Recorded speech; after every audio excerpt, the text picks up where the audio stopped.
ViewSonic, the heart of your system.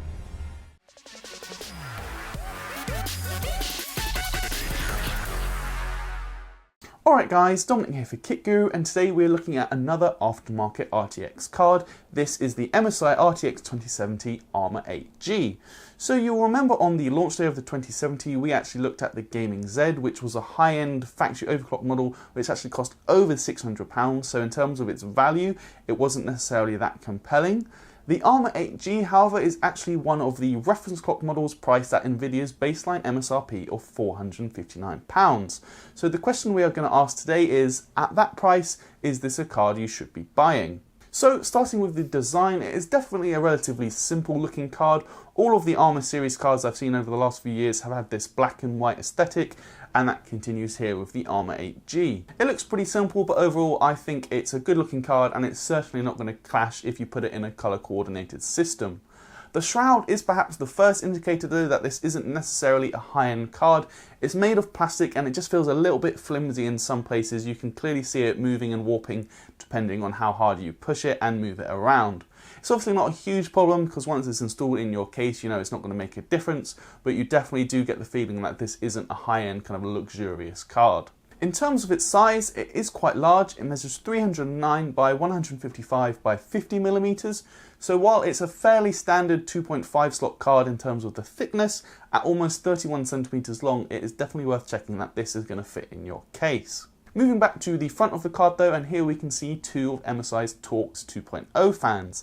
This is actually another area where we can see costs have been cut to try and meet that MSRP of $459. That's because the newer models from MSI actually use Torx 3.0 fans, so the Armor 8G is using the slightly older Torx 2.0 fan. Still, these measure 95mm across, and they do still sport a semi-passive mode, so they will stop spinning under light load situations. Turning the card over now, we get a look at the brushed metal backplate. This obviously has the MSI logo printed fairly prominently on the back. It's quite large, so that might not be to everyone's tastes, but I personally think it looks quite good, and it's still very in keeping with the monochrome theme, so again it's not going to clash if you have a color coordinated system. The front side of the card also houses another MSI logo, and this is the only RGB lighting zone on the whole card, and you can configure that using MSI's Mystic Light application. Just on the other side of that, we can see the GeForce RTX logo printed in light silver lettering, and of course we know for RTX 2070 there is no NVLink connector where it would be on the 2080 or 2080 Ti.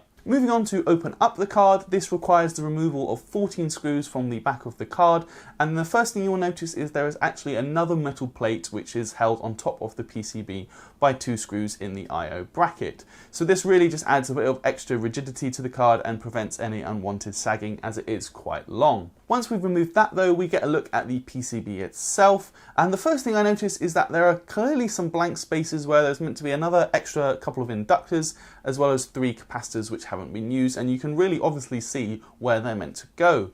I thought this was a bit strange at first, but then it actually turns out that the PCB used for the Armor 8G is exactly the same as the PCB for the Gaming Z. It's a shame I don't still have the Gaming Z card here with me, otherwise I'd be able to show you a side-by-side comparison. But if you go and look on kitguru.net, you'll be able to see pictures of the 2 PCBs. They are exactly the same, only the Armor 8G is missing 2 power phases, and it also has 3 less capacitors. Clearly MSI is trying to keep the price as low as possible, so it's not done anything new with the PCB, it's just taken the Gaming Z, missed off a couple of the power phases and some capacitors, and called it a day with the Armor 8G. It's not necessarily a bad thing though, it's obviously just very much done to keep the price as low as possible, as they're targeting that MSRP of $459. So that means it's a 6+2 power phase design, and we can also get a look at the 8GB of GDDR6 memory, which is from Micron. The GPU die as well is labelled TU106-400. It's not a 400A chip, with the A meaning it is a bin chip suitable for a factory overclock. As we know, this card ships at reference speeds. It's a non-A chip, therefore it has to be sold at reference speeds like we already mentioned. The heatsink is also a relatively basic unit. It uses 5 copper heat pipes, which are nickel plated and measure 6mm in diameter, and interestingly these make direct contact with the GPU die instead of using a cold plate.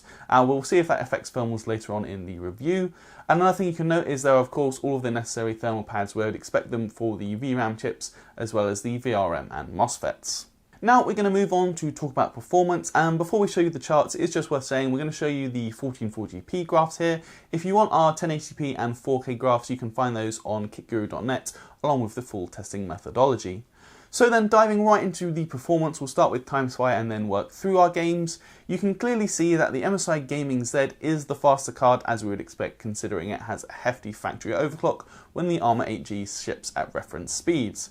It is still faster than the GTX 1080 though, and on average we found the Armour 8G to be 4.2% faster at 1440p than the 1080. Overall, for me, that means it's best suited to a 1440p monitor, perhaps even a high refresh rate one, and overall it will give you very solid frame rates at that resolution. So we already mentioned it is slower than the Gaming Z card, and we can clearly see when looking at average clock speed under load that the Armour 8G comes in at 1754 MHz when the Gaming Z was well over 1900. So that just goes to show the difference made by one card shipping with a reference speed and the other one shipping with a factory overclock. This lower frequency definitely helps the cooler though, as this GPU actually peaked at only 65C, which for a comparatively basic unit like it is, I think is actually really impressive and makes it one of the coolest running cards we have tested so far. The fans don't make much noise either. This card peaked at just over 41 decibels, which is again a very good result up there with the best.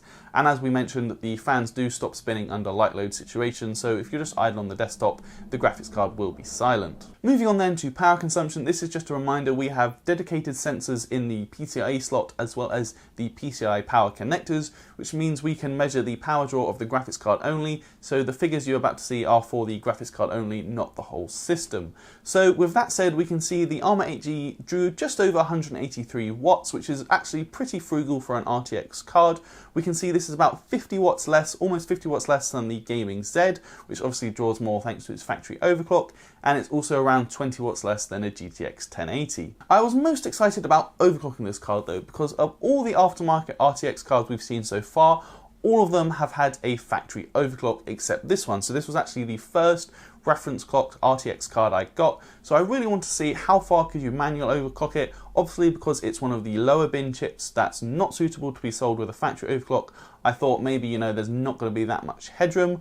But in actual fact, I was able to add an extra 220 MHz to the GPU core and an extra 700 MHz to the memory, which is again quite typical of GDDR6, and we know that likes a good overclock. So that was 220 MHz to the GPU core, and that was perfectly stable. And in the real world, that actually pushed this card's frequency up to 1962 MHz, which is faster than the Gaming Z performed out of the box. This of course helped our games and benchmarks. We saw an extra 2,000 points in Firestrike, which is an extra 9% score increase, and we also saw an extra 7 FPS while playing Deus Ex Mankind Divided, and an extra 5 FPS when playing Shadow of the Tomb Raider, and that was both at 1440p resolution. Thermals did rise as expected from running this overclock. They rose 4 degrees from 65 to 69C, but I still think that's actually an excellent result for a cooler like this running with a heavily overclocked core.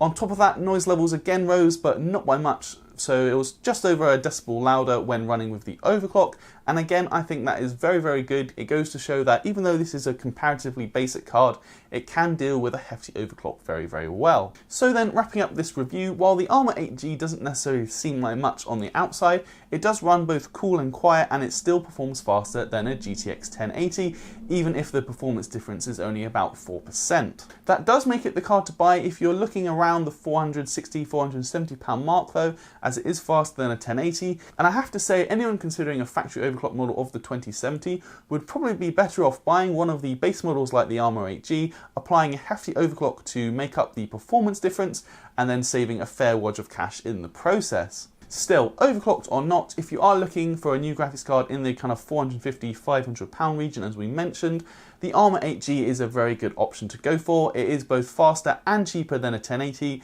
so in our eyes that makes it well worth buying. So I'm Dominic for KitGuru. This has been our review of the MSI RTX 2070 Armour 8G. Do let us know in the comments if you'll be picking up a new 2070 card. Would the Armour 8G be on your shortlist, or would you rather go with a slightly more feature-rich, more expensive RTX 2070 model? You can also subscribe. We've got plenty more aftermarket RTX videos coming very, very soon, and be sure to hit the notifications bell so you don't miss any of those. But until then, I will see you in the next video.